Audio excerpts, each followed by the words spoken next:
తెలంగాణలో రాజ్యసభ ఎన్నికలకు ముగిసిన నామినేషన్ ఉపసంహరణ గడువు ముగిసింది. రాజ్యసభ అభ్యర్థిగా అభిషేక్ మను సింఘ్వి ఏకగ్రీవమయ్యారు.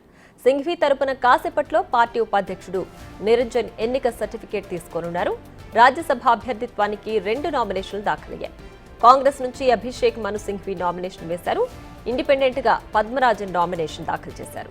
ఎమ్మెల్యేలు మద్దతు లేకపోవడంతో పద్మరాజన్ నామినేషన్ తిరస్కరణకు గురవడంతో అభిషేక్ ఎన్నిక ఏకగ్రీవమైంది.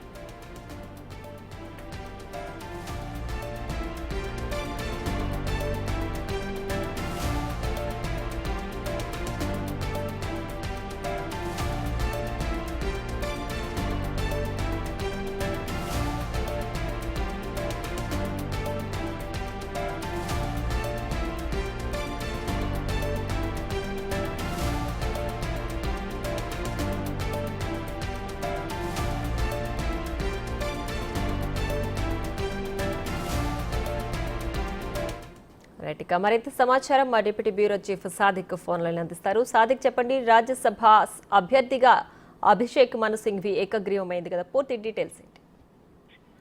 ప్రియ, తెలంగాణలో రాజ్యసభ ఎన్నిక అంటే ఉప ఎన్నిక సంబంధించినటువంటి ఎమ్మెల్యే కోటలో రాజ్యసభకు అభిషేక్ మను సింఘ్వి ఏకగ్రీవంగా ఎన్నిక కావడం జరిగింది. సో నామినేషన్ల ఉపసంహరణ నీటితో మూడేంతో రాజ్యసభ అభ్యర్థిగాని ఇద్దరే నామినేషన్లు దాఖలు చేశారు.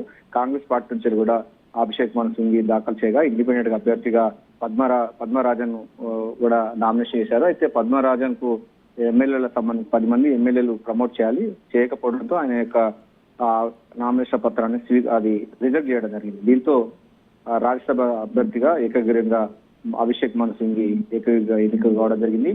సింఘ్వి తరపున మరి కాసేపట్లో ఎన్నికల సర్టిఫికెట్ ను తీసుకునేందుకు కాంగ్రెస్ పార్టీ సీనియర్ ఉపాధ్యక్షులైనటువంటి నిరంజన్ అసెంబ్లీకి రాబోతున్నారు. ఆర్ఓ ఆఫీస్ దగ్గర వచ్చి ఆయన ఈ యొక్క రిటర్నింగ్ ఆఫీస్ దగ్గర నుంచి అభిషేక్ మను సింఘ్వి గెలిచినట్టుగా సర్టిఫికెట్ తీసుకోబోతున్నారు. సో ఎమ్మెల్యే కోటలోని రాజ్యసభ సంబంధించినది ఖాళీ అయింది. సో ఉప ఎన్నిక అనేది అనివార్యమైంది. కేశవరావు రాజీనామాతో ఉప ఎన్నిక వచ్చింది. ఈ ఉప ఎన్నికకు సంబంధించినటువంటి నామినేషన్ల పర్వం, అదేవిధంగా నామినేషన్ల ఉపసంహరణ అవ్వడం ముగియడంతో ఒకే నామినేషన్ రావడంతో ఏకగ్రీవంగా ఎన్నికైనట్టు రిటర్నింగ్ ఆఫీసర్ ఎన్నికల కమిషనర్ అయితే స్పష్టం చేసింది. ఈ మేరకు అభిషేక్ మను సింఘ్వి ఏకగ్రీవంగా రాజ్యసభకు ఎమ్మెల్యే కోర్టులో గెలుపడం జరిగింది. మరి కాసేపట్లో కాంగ్రెస్ పార్టీ ఆయన తరపున నిరంజన్ వచ్చి సర్టిఫికెట్ తీసుకోబోతున్నారు. Thanks for the updates.